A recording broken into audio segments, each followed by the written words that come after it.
Hi, good afternoon. My name is Karen Antone. I'm the project director for the statewide technical assistance and resource team, or START project. I would like to welcome everyone to the presentation, Strategies for Success, What Parents Need to Know About Quality Inclusion for All Children. Debbie is going to start our webinar with a brief poll to find out who's in our audience today. Debbie? Okay, thank you, Karen. Okay, so let's find out who's in the room. Please choose one answer. I am attending the webinar as a parent or guardian, a general education teacher, a special education teacher, school or district administrator, or something else. I'm going to leave this open for a few seconds while everybody enters their answer. All right, so I'm going to go ahead and close the poll and share the results. It looks like most of you are parents, so that's great. Thank you. I hope that you get a lot out of what we'll be speaking about today. Now, the second question that I have to ask everyone is, how old are your children or the children that you work with? Are they in preschool, grades K to 2, grades 3 to 5, 6 to 8, or 9 to 12 or above?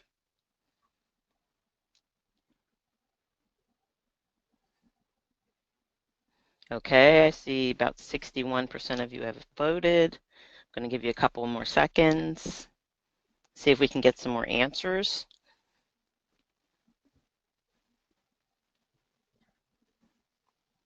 Uh, 75%.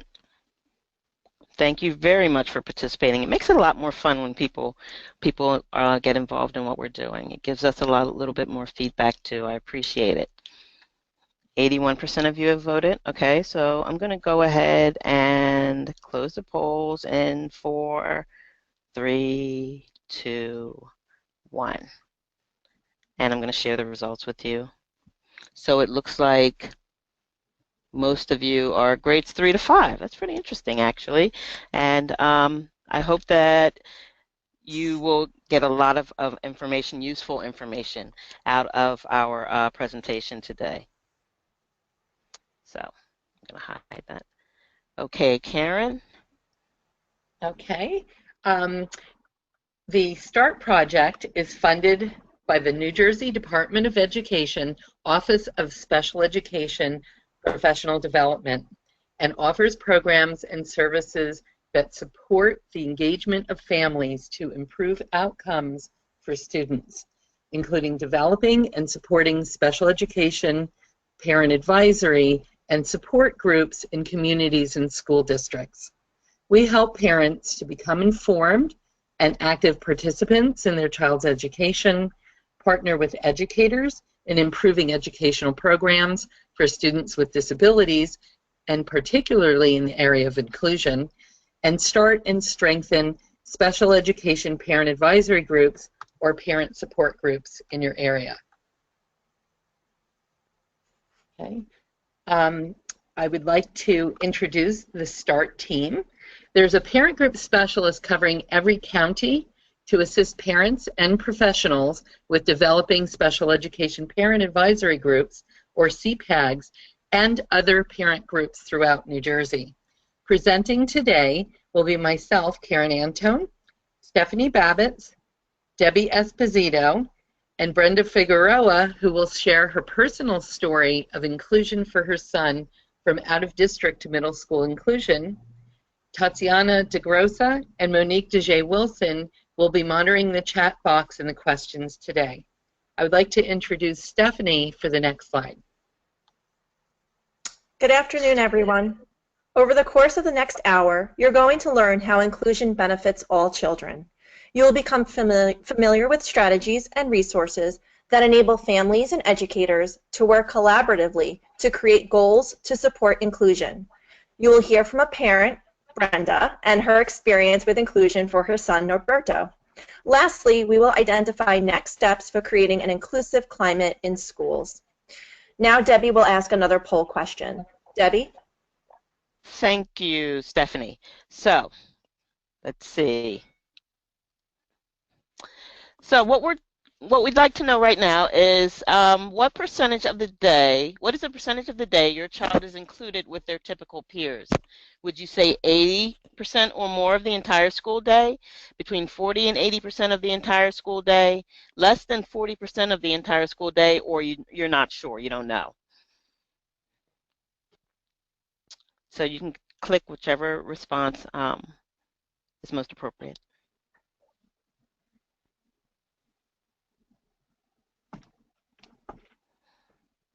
Okay. So at this point, about 65% of you have voted. I'll give it a couple more seconds because I know everybody here is not here as a parent, but so we have about 70%. I'm going to go ahead and close the poll in 4, 3, 2, 1, and I'll share the results with you. So it's looking like about 44% of you. That's the highest percentage. 44% of you have 80% or more of your children participating with their non-disabled peers, and I think that's great. So I'm going to give it back to, who's next? I'm going to give it back to Karen. Okay, Karen. Okay, so why do we include? Inclusion is an attitude and approach that seeks to ensure that every person, regardless of ability or background, can meaningfully participate in all aspects of life. Our goal is to prepare our children to lead inclusive, productive, and meaningful lives in their community. Eventually, your kids are going to grow up, and eventually you will grow older as well. The decisions you make now affect the future and the potential for choice your child has and can have when he or she becomes an adult. Inclusion works. Inclusion leads to better outcomes academically and socially. Inclusion works when your child's a baby, in pre-K, in elementary, middle, and yes, even in high school, and inclusion works for adults as well. It's that simple. And all of this is backed by years and years of research. We will now discuss some of the benefits of inclusion for children with disabilities. Providing inclusive opportunities leads to a life where people with disabilities are valued because differences are respected and tolerance exists. Inclusion leads to a real circle of friends for individuals with disabilities, friends who are there because they want to be there, not because they are family or because they are paid. Inclusion leads to the individual with disabilities finding his or her own interests, hobbies, and even bigger and more important, their dreams.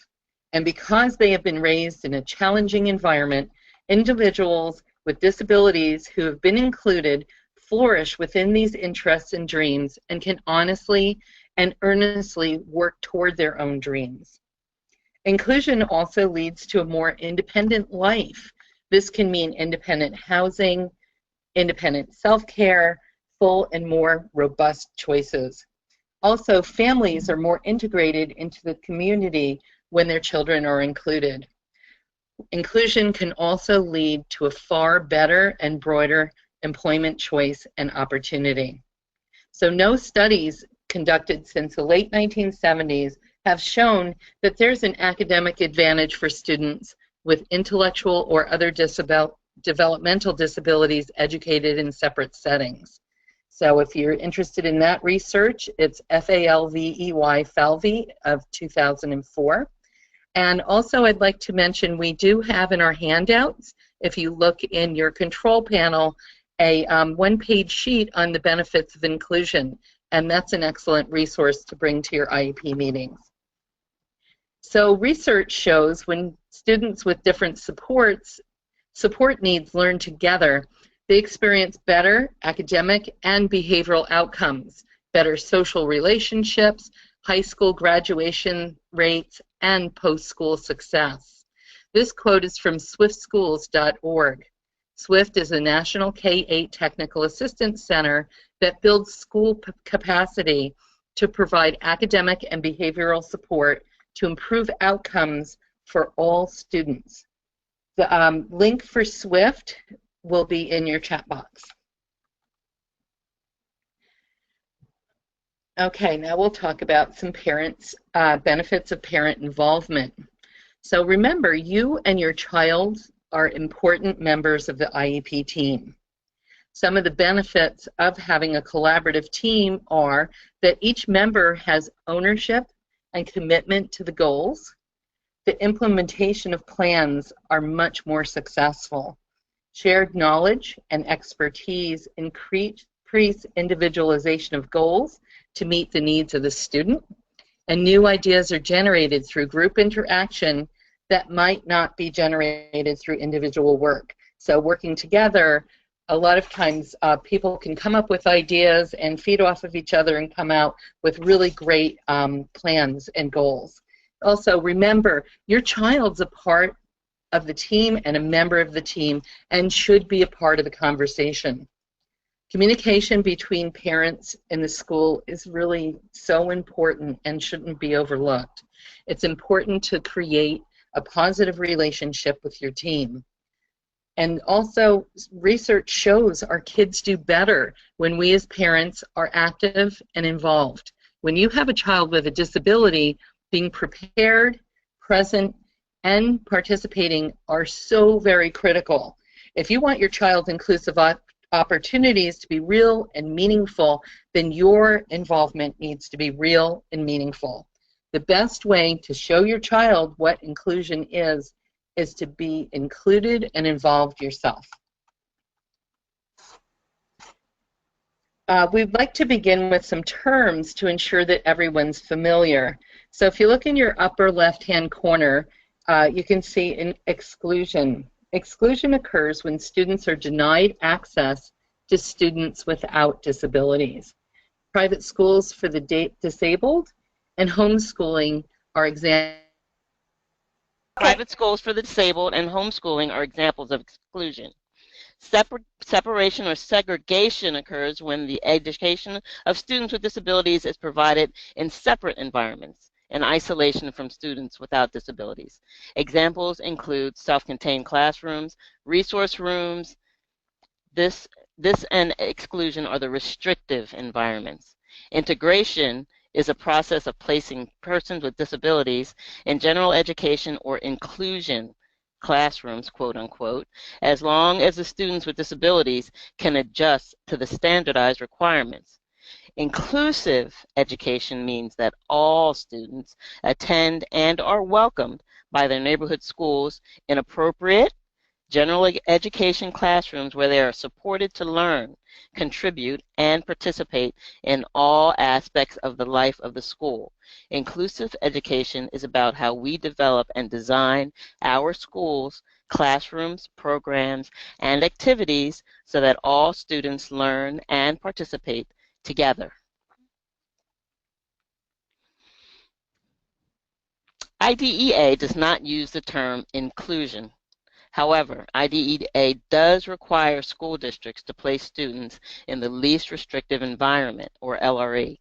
In your handouts, you'll find the law supporting LRE and inclusion. Inclusion has come to be preferred primarily because it implies that students with disabilities are considered part of the general education classroom.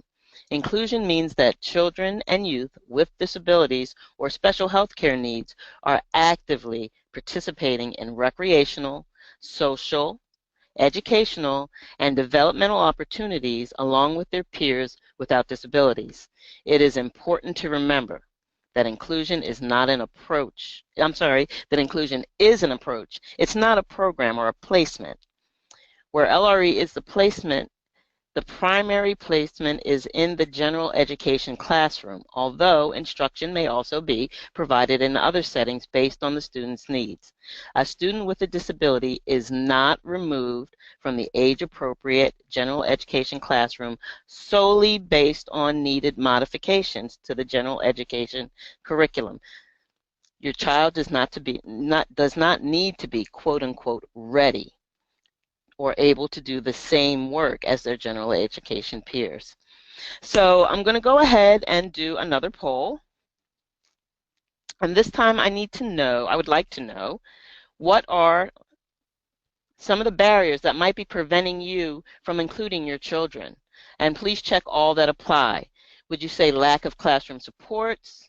That is, I'm afraid my child won't keep up.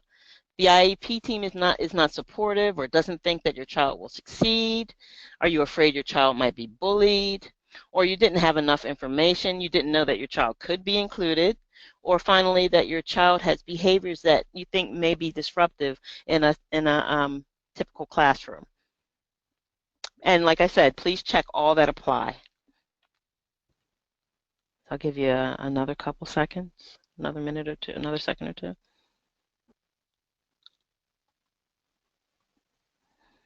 So about 60% of you have voted.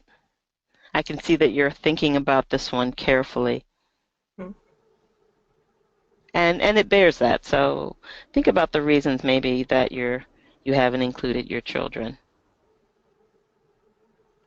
If you haven't.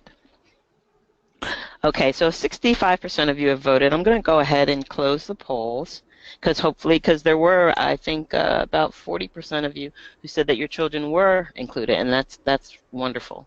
So I'm going to go ahead and close the poll and share the results. And it looks like 69% of you, or most of you, think that feel like you have lack of classroom support. Okay, so hopefully we'll be able to address that as we go further into the presentation. So I'm going to go ahead and hide the poll, and we're going to continue. So, what is supported inclusion? High expectations for all students receiving an education that meets their individual needs. Back to the IEP, individual needs.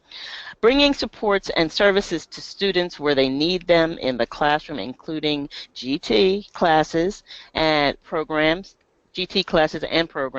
advanced placement classes. Our students should not be excluded if they qualify, especially for National Honor Society, after-school clubs and programs and events like proms, class trips, extracurricular activities. All these are included when we talk about inclusive opportunities. These are some of the many opportunities that will support our children socially and will help prepare our students for life after high school. Providing training and support and planning time to teachers that help them teach with confidence. This is all under the heading of supported inclusion. Focusing on students' strengths and abilities. Students educated with their peers in their neighborhood schools. There should not be inclusive classrooms, quote unquote. There should only be classrooms.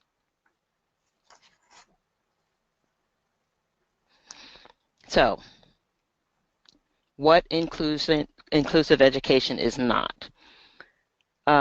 Inclusive education is not providing supports and services only in special education settings. It's not general education teachers teaching students with disabilities without support and expecting students to be able to do the same work as their peers. Don't let, quote unquote, being ready hold your child back. Every child can be ready with the proper supports. Focusing on student weaknesses. It's not focusing on student weaknesses. Placement determined by disability label. Placement determined by disability label. For example, quote unquote, autism rooms or rooms for kids with Down syndrome. Those are placement determined by disability label without meeting the individual needs of the child. Available resource spaces or administrative convenience. Taking away the IEP or other services. Excluding students because they cannot access the full curriculum. Just because your child can't add quickly does not mean they can't be accommodated with a calculator. To access a math class. Required readings can be adapted with leveled readers. It's about exposure, not requiring the same level of reading. This is how a student with a 3rd grade level can be included in an 8th grade or higher class. Stephanie will now share some tips to build the IEP to support inclusion. Thank you, Debbie. Mm-hmm. The development of the IEP is a critical step that the team can take to communicate goals and share strategies that will support inclusion. Careful planning of the IEP meeting is essential when designing the services needed to support the child successfully. When the team is focused on planning for an inclusive placement, they should focus on including as much information as possible in the IEP about the necessary supports needed so the child can participate successfully in the general education classroom. We begin by looking at the present levels of academic achievement and functional performance, also known as the PLAF. The PLAF is the cornerstone of the IEP. It identifies the child's specific needs and establishes a baseline to begin the process of developing meaningful and measurable goals. It not only drives the IEP, but it links all of the IEP components together. A well-written PLAF should include your child's strengths and weaknesses, what helps your child learn, what limits or interferes with your child's learning, objective data from current evaluations of your child, parental concerns, and how your child's disability affects his or her ability to be involved and progress in the general education curriculum. Next slide. In your handouts is a 4-page document known as a positive student profile. This is a great tool for you and your child to fill out and share with the IEP team. This information is important to help your team understand your child's interests and what will connect them to the curriculum, match with students with similar interests, and offer opportunities for inclusion in clubs and activities. Document times where inclusion has worked successfully for your child. Include input from family members, friends, and others who know your child. Think about the types of environments or supports that your child needs to learn new skills. List what methods are necessary to teach your child appropriate skills. And think of how your child will use new skills to increase opportunities to participate in the classroom and in the community. And now Debbie's going to talk about goals and objectives. Thank you, Stephanie. Annual goals are statements that identify what knowledge and skills a student is expected to be able to demonstrate from the time the IEP is implemented until the next scheduled review. A student's IEP goals must be clearly measurable. For example, let's look at this example from Wright's Law. It's not enough to say, Kelsey will demonstrate improved writing skills. The goal must be addressed, the goal must address the student's unique needs arising from his or her disability. An improvement might sound something like this. Kelsey will improve her writing and spelling skills so she can write a clear, cohesive, and readable paragraph consisting of at least 3 sentences, including compound and complex sentences that are clearly related. That's what we call something that's measurable. Goals set standards for what the child will learn and achieve under the proposed program. Think of goals that reflect your priorities and think of ways that each of those goals could be taught in a regular education classroom environment. Keep the IEP meaningful. Don't just copy and paste from year to year. Remember, the IEP is a working document.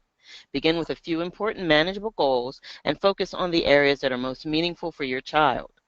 When thinking about a more inclusive classroom experience, a few tips might include something like this. As you develop goals, include phrases like, quote, with typical peers used for support, or with one prompt from a typical child, or something like, in the presence of children without disabilities. Obviously, once these goals are adopted, or they can only be implemented in an inclusive placement. Also be thinking about, is the goal age appropriate? In determining how appropriate a goal might be, choose those that may interest a typical student the age of your child. What methods are necessary to teach? Think about also what methods are necessary to teach my child appropriate skills. We'll be suggesting answers to this question in the next section on supplementary aid, so I won't go into it now. But this is something that you need to be thinking about when you're developing goals. Also, how will my child use the new skills to increase opportunities to to participate in the communities. Document times where inclusive opportunities outside of the classroom have worked successfully for your child. Video or photograph family vacations, church activities, etc. Request that evaluations be done by people with expertise in or some form of experience with supported education. Remember that evaluation results often include placement recommendations. Ask the evaluator to include a description of accommodations and supports that will enable your child to participate successfully with typical peers. Remember that if you disagree with these results, you also have the right to ask for an independent evaluation. In the end, IEP goals should allow a child to participate in and have access to the general education curriculum while focusing on his or her individual needs. All students can be educated in a general education setting with the appropriate supports. As educators and families recognize the benefits of an inclusive setting, they can begin to work together to make inclusive placements a reality. Where a child is educated is one of the most important educational decisions a team can make. It is essential that teams work together. That is child study teams, parents, and children where appropriate, to purposefully create successful IEPs so that students with disabilities have full access to the general education curriculum alongside their peers without disabilities. So now we're going to talk about related services, and related services can be inclusive as well. It's common to see a student who's included for the majority of the day but receives his or her related services like speech and language, occupational therapy, physical therapy, recreational therapy, etc., in a pull-out model. Pulling students from the classroom can be quite detrimental to learning and social relationships. Instead of removing the student from general education classrooms to work on speech and language goals, consider having the particular goal met during the reading language arts time with the support of a speech teacher. Or, instead of a student working on a goal like learning to tell time in a resource room, have the student be responsible for the class agenda or alerting the class when it's time to go to music class. Sipping practice can be done by taking a coat on and off before or after recess, and organizational skills can be practiced when gathering materials. Social skills can be practiced in cooperative groups while learning science. These are all examples of goals being addressed in natural environments and leading to meaningful outcomes. When focusing on a student's individual needs, IEP goals should allow for access to the general curriculum as well as supporting active participation. Stephanie will now share information on supplementary aids and services. Thank you, Karen. IDEA defines supplementary aids and services as aids, services, and other supports that are provided in regular education classes, other education-related settings, and in extracurricular and non-academic settings to enable children with disabilities to be educated with non-disabled children to the maximum extent possible. The IEP team should give careful consideration to a full range of options of supplementary aids and services, including assistive technology, environmental accommodations, staff support, alternative presentation of content, behavioral support, modified assignments, and parent training. Successful inclusive programs include professional development for both special education and general education teachers. When teachers are trained and have access to appropriate resources and supports, students with disabilities are more likely to succeed within the general education classroom. Another component of the IEP that IDEA requires is specifying how the child's progress will be measured. Reports are a way to monitor a student's progress toward the annual goals and to evaluate the effectiveness of the student's special education services. It is extremely important that parents pay attention to these progress reports. If you see that certain goals have not been started or that your child is not progressing satisfactorily, it may be time to have a meeting to change these goals. Conversely, if your child is achieving all of their goals, this may be an indicator that the goals were set too low for your child. IEP teams may find it easier to address this component by framing the discussion around specific questions. For example, the IEP team, which includes the parent, might ask itself these 3 questions. 1. How will the child's progress be measured? 2. When will the child's progress be measured? And 3. How well will the child need to perform in order to achieve his or her stated IEP goals? I'm going to turn this over now to Karen. Now we're going to talk about transition goals and inclusion for transition and lifestyle.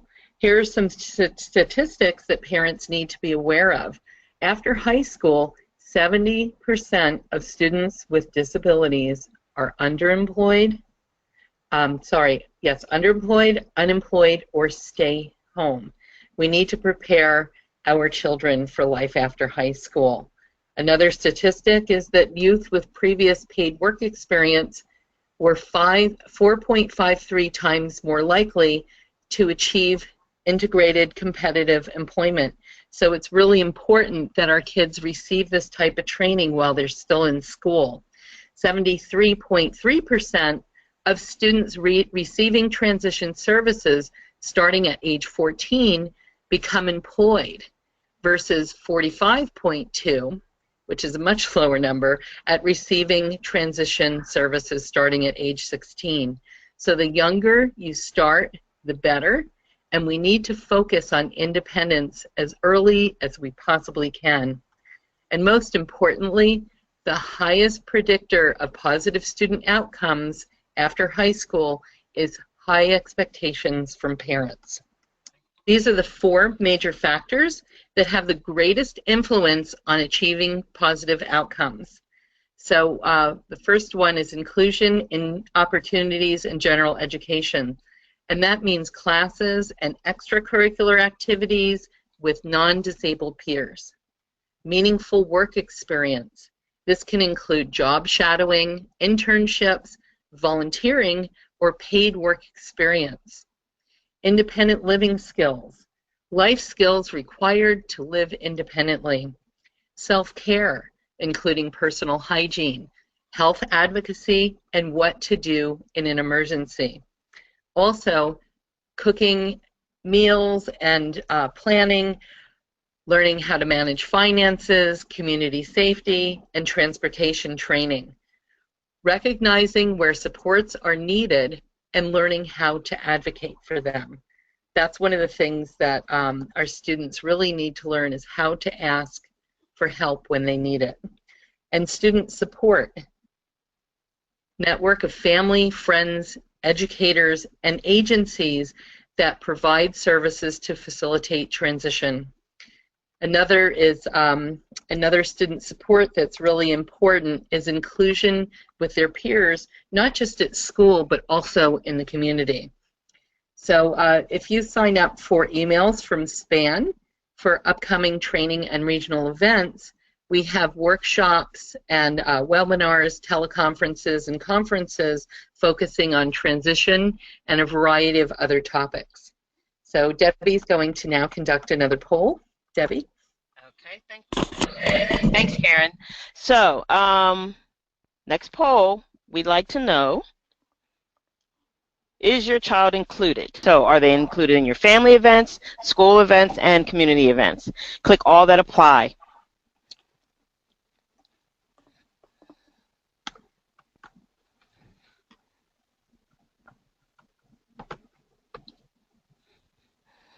Okay, so 69% of you, 70% of you have voted or answered. I'll give you another couple seconds. I think this is a really important question, and I think it's wonderful. I'm going to go ahead and close it so that you can see what I see, which is that 92% of you include your children in your family events, which is great, and they have some kind of school activities. And 59% of you include your children in community events and activities, and I think that's awesome. So now we're going to hear from Brenda, who's going to tell us her inclusion journey who's going to share her inclusion journey with her son with us. Thank you, Debbie. Mm-hmm. Good afternoon, everyone. My name is Brenda Figueroa, and I will be sharing my son Alberto's story of his journey to inclusion. We moved to our town in hopes of getting a chance to create a strong bond in the community. As a parent, I was looking for a sense of belonging. I have always had a clear picture of what my son's strengths and weaknesses were. So because one of his strengths was the desire to socialize, I felt that in a smaller school district, this would be something that would be easier to work with him. However, at the time, the child study team wouldn't look past Norberto's diagnosis and were eager to place him in an out-of-district school. Initially, Norberto was in a very restrictive environment. It was a school for children on the autism spectrum, and there were no opportunities to be included with typical peers. I tried with our recreation department here in our town, but they also couldn't see past his autism. So for 2 years, we focused on academics and behavior. After this, Norberto was placed in a satellite program that, although it was a self-contained program in an out-of-district placement, it was housed in a public school, but more importantly, there were opportunities for inclusion. These opportunities provided Norberto the chance to build friendships, develop language, and improve academically and socially. For middle school, we selected a similar program. However, within 2 months, the program proved to be very different than what was promised, and the only opportunity for inclusion was lunch. It was a step back, and Norberto felt it. Even our home district agreed that it was not what Norberto needed. Norberto even started to exhibit behaviors because he felt so restricted. So we set out to look for a new placement, one that could truly follow his IEP and where he could be truly included. While searching for a new program, I received a call from our Director of Special Services. He said he had made changes to the program in our district's middle school and encouraged me to look at it. Given that the out-of-district placements I was finding were so restrictive and Norberto wanted the chance to be like any other teenager, I decided to give our school district a chance. I'm not going to say that there haven't been differences in opinions and struggles along the way, but the school district and I have built a strong collaborative relationship. Norberto's supports include modifications to the curriculum, assistive technology, extra set of books, tutoring, modified special assignments, and a behavior intervention plan. Norberto's areas of strength are math, technology, and sports. His area of weakness is language. Norberto's reading level is nowhere close to his typical peers, but this doesn't stop him from being included with proper support and modifications. So what have we gained from inclusion? As a family, we finally feel like we belong. We don't feel like outsiders anymore in our town. What has Norberto gained? Language, not just vocabulary, but the ability to initiate conversations. He has gained confidence and self-determination. He has grown academically because now everyone has higher expectations. More importantly, he has gained friendships. Everyone knows Norberto in school, and that makes him happy. Last year, I had a classmate of his come up to me and say, "Are you Norberto's mom? He's such a cool kid." It is moments like these that make every single struggle worth it. What does inclusion in school look like for Norberto? I believe these pictures speak for themselves. Norberto fully participated in all 8th grade graduation activities, including an overnight 2-day class trip to Boston, prom and graduation. His graduation was amazing because Norberto received the loudest cheers from his classmates and audience, louder than for the football players. Last year, Norberto received his varsity letter. He loves competing, and as the photo on the right shows, he also loves the attention he gets from the girls. But inclusion is not just about school. Next slide. Inclusion is a way of living. Norberto is part of a family, and as a member of the family, he participates in family activities, he is responsible for his chores, and he is always encouraged to help others. Norberto is also part of a community. He attends community events, and he works in the community. As I mentioned before, Norberto likes to socialize. In these pictures, you can see him doing what he loves, hanging out with friends. Next slide. As a parent, I encourage you to help your child embark on their inclusion journey. Remember, nobody can go back and start a new beginning, but anyone can start today and make a new ending. Thank you. Thank you, Brenda. Karen? So it's very important that parents play an active role in planning for inclusion for their child. So we see here two different columns with experiences. Do we want our children to experience the first column, belonging, contribution, connection, respect, acceptance, fulfillment, and appreciation? Or do we want them to not, we're hoping they will not experience isolation, loneliness, shame, pain, helplessness, low self-esteem, anger, or rejection. So Stephanie's going to speak about next steps. Stephanie? Thank you, Karen. We have provided you with an overview of information, as well as Brenda and Norberto's story of how he is thriving in an inclusive setting. Now is your time to start thinking about your next steps in creating an inclusion program for your child. Think about how you can work with your district to start inclusion early and help educate other parents. See if your district has a special education parent advisory group, or a CPAG, and how you can become involved. Look into participating in activities outside of school with your child, perhaps community or sports programs that are inclusive. Make sure that your goals focus on increasing independence and opportunities for increasing inclusion. If you want more information, visit Swift School's website for examples of effective inclusion. And the website, I believe, is in the chat box. Check out their videos to see instructional methods in action. And visit the SPAN website for upcoming workshops and start upcoming events at www.spannj.org. And now back to Karen. I'd like to thank everyone for joining us for this webinar today. And after the webinar is over, a survey will pop up. If you could please complete the survey, we would appreciate that. I would like to remind everyone that we do have resources for you to download, and they're in your control panel on the right part of your screen. And I'd like to thank the START team, and especially to Brenda for sharing her personal story. So you can contact the SPAN START project at start@spannj.org. I'd like to thank everyone for your time, and now we're going to take a couple of questions. Thank you, Karen. We have quite a bit of questions and comments coming in, and please have those comment.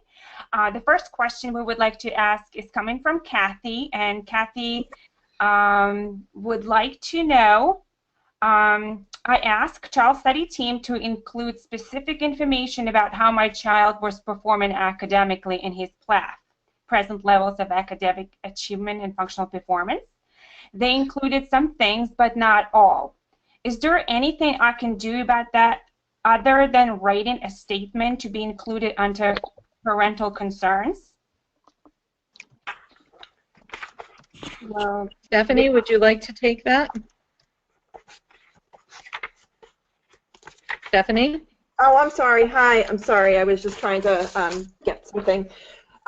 Yeah, they really should have a meeting to review. Parental concerns and parental input is an important component of the PLAF. However, they really do need to revisit the conversation with the child study team to discuss the strengths and weaknesses of their child and what helps their child learn, what limits or interferes with their learning, and how their disability affects their ability to be involved. Another important component to that is they really should be looking at the data from evaluations. And so I would encourage the parent to have another meeting, probe more, gain more information, and then take a look at what the students' challenges are and what is holding the child study team back from discussing inclusive opportunities for their child. And then the parent should really have further conversations to try to come up with the right supplementary aids and services, modifications and accommodations that are needed. So I hope that answers the question. Anybody else have any feedback on that question? Okay. Monique, did you have another question? Or We do. We have several questions. And this question is coming from Sharon Lee. And she wants to bring self-help care skill development into this conversation. For example, about making and keeping appointments, transportation to and from these appointments, specific health tasks like catheterization and insulin pump management, carbohydrate counting, putting braces on and off, skin care, etc. And I would imagine that she would think from the time that you enter school into transition out of school. so I guess I'm not clear. What is there a question, or is that just a comment that she's thinking that these are things that should be included? How do you include these? Like, where are the areas if you're going to be talking about student support and student skill development, when you're talking about children that may have healthcare needs? Okay. How do you include, and as well, where are these type of supports included throughout the IEP or 504? Okay. Karen, would you like to jump in on that one? Debbie, I can speak from experience. Okay. Brenda? Okay. Yes, my niece requires nurse services, specialized nurse services, due to a spinal cord injury, and she received, it wasn't in school, but she received special OT to show her how to catheterize herself, and then it was included in the IHP plan for her nurse to follow through, and that's how one of the self-help skills that we were able to teach her. In terms of my son Norberto, since he was little, schedules was something that he was very good at. So we started with picture schedules, then we started with school planners and him holding himself accountable, and now we're up to Google Calendar, and he uses it from his phone. So there are ways to do it, and in Norberto's case, it was part of his IEP. And I think Karen mentioned earlier, in terms of modifying schedules or using or providing inclusive opportunities in the classroom for the younger children, even keeping an eye on, or if they're old enough to tell time, letting the class know when it's time to change classes, or in terms of keeping up with schedules or being in charge or giving them more responsibilities in the classroom. And all of these things can be mentioned within an individual health plan that can go into the IEP with goals, but these are also goals and things that parents need to think of as your children continue to grow, and how is this going to be addressed once they become 21? How independent are they going to be into doing all of those things? So it definitely are considerations and questions that need to be asked throughout the lifespan of their educational supports, but also when they transition. And you want to also make sure that they're supplementary aids and services, and also make sure that they are, despite what health challenges they have, that they are still able to access the curriculum. So, it's also looking at, one of the things we talked about before was the, environmental accommodations, behavioral support, things like that, parent training and staff training. And another key piece to this as well is making sure that the staff is properly trained to help with the needs of that particular child as well. Okay, another question, Tatiana? Sure. We have the following question is asked by Greg. Greg, referring to a transition discussion. He says, you mentioned getting some transportation training. Where and how can I obtain information for my child? Great question. Yeah. Okay, I'm going to answer for experience because I'm sorry, I'm right in the midst of this. My school district, if Norberto requires transportation training, they are able to contract Bergen County Special Services School District, who has a program for transportation training. Transportation training includes walking and crossing the street, contacting Access Link for services, safety, and at least in Norberto's case, because of modern times, I'm hoping to put Uber and Lyft there as services that he can access. So, and again, these are all services and supports that should be within your transition plan, and also the thought of, is your child going to have to access public transportation and use these, or are they going to drive? So you have to look at the complete circle of that, and you also have the opportunity to access your county-wide independent living centers, who also provide services around transportation travel, and those type of things to encourage independence. Other attendees are chiming in and recommending, in addition, the response to this question would be also to speak with a case manager in your school district. That would be your first stop, of course. Great comments, everyone. Thank you so much. We have other questions we would like to address at this time. One from Jennifer. Jennifer states, I believe that everyone would benefit if my child's district had all staff members go through an educational training to help understand his disabilities better and how to assist him. I have found a course and suggested the benefit of it or any other that they found. To date, the district has not pursued it. Do I have back in the law or etc. To assist that this part of the with his IEP? I would say yes. I would say to put it into the IEP as part of supplementary aids and services, the training, there, you know, as I talked about before, a successful inclusive program includes professional development for both special education and general education teachers. So I would have it placed within that section of the IEP, you know, with the discussion. Another thing that school districts have are professional development days. So also talk with, you know, within your district to find out what they have for professional development. This might be something that they can discuss. If your district has a CPAG, a Special Education Parent Advisory Group, they can also follow up with them as well to identify if other parents in the district would also like for this staff to receive training on certain topics. So I hope that helps. Great. Okay, we have another question from Meg. Now in high school, it's really gotten hard for her son to be included because the school says he needs to be responsible for the same level of subject matter as his regular ed peers. He's on a 3rd grade reading level now in the 9th grade. Is my child responsible for the same level of testing, classwork, and homework in a classroom as the rest of his class? I think we can all say absolutely. I don't think so. Yeah, No. absolutely. And just make sure that the right modifications to he has the right modifications and supports. And like I mentioned, Alberto's reading level is very low, probably that of a 3rd grade, if anything. And he is included. I mean, it's modified. It's about exposure to curriculum. So an example I like to give parents is if in 9th grade you're studying Romeo and Juliet, he might not be able to answer what are the social implications of that time, but he can definitely learn that Romeo and Juliet was written by Shakespeare, who Shakespeare was, the time period, and different aspects. So with special assignments and modified curriculum, yes, they can be part of that.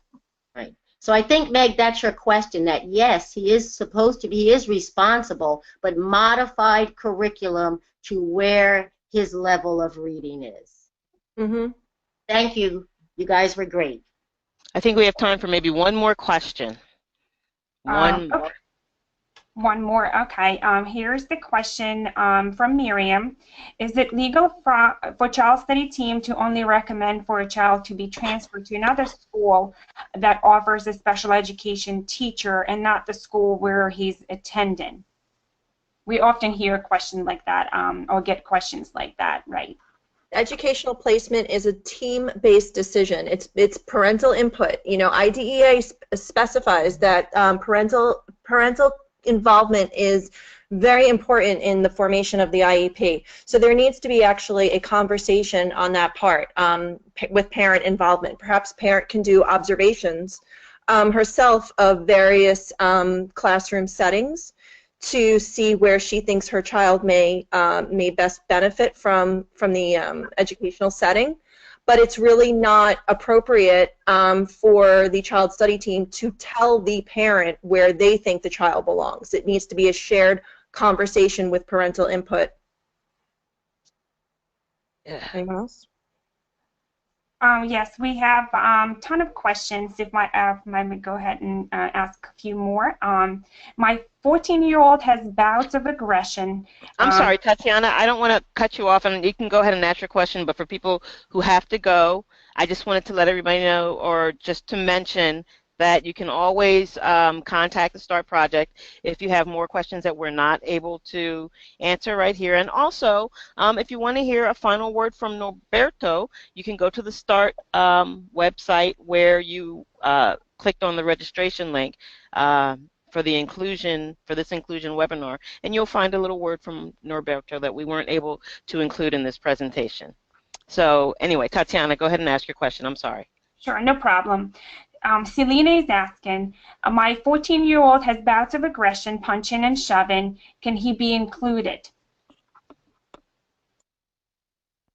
Yes. Why? I don't understand why he wouldn't be included. We have to come from the mindset of least restrictive environment. That's what Karen talked about earlier in the webinar.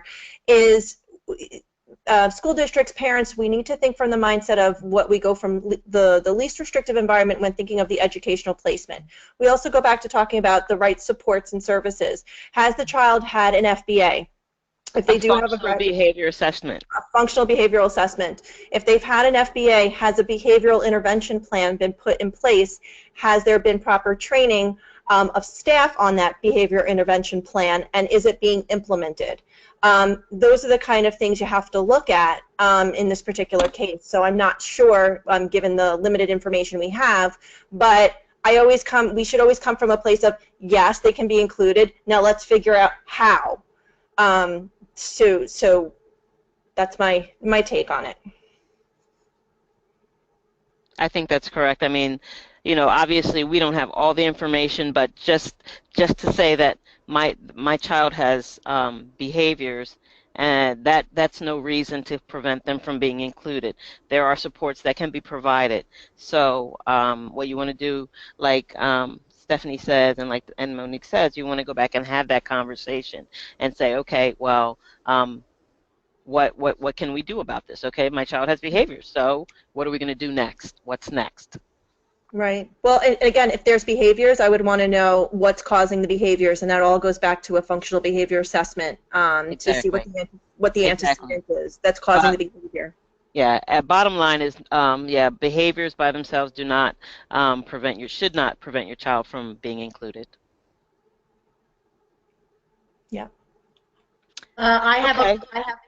Okay. This is one more. Yeah, this is because we're at 103 now. All so right, this is going to be the last one, and it's okay.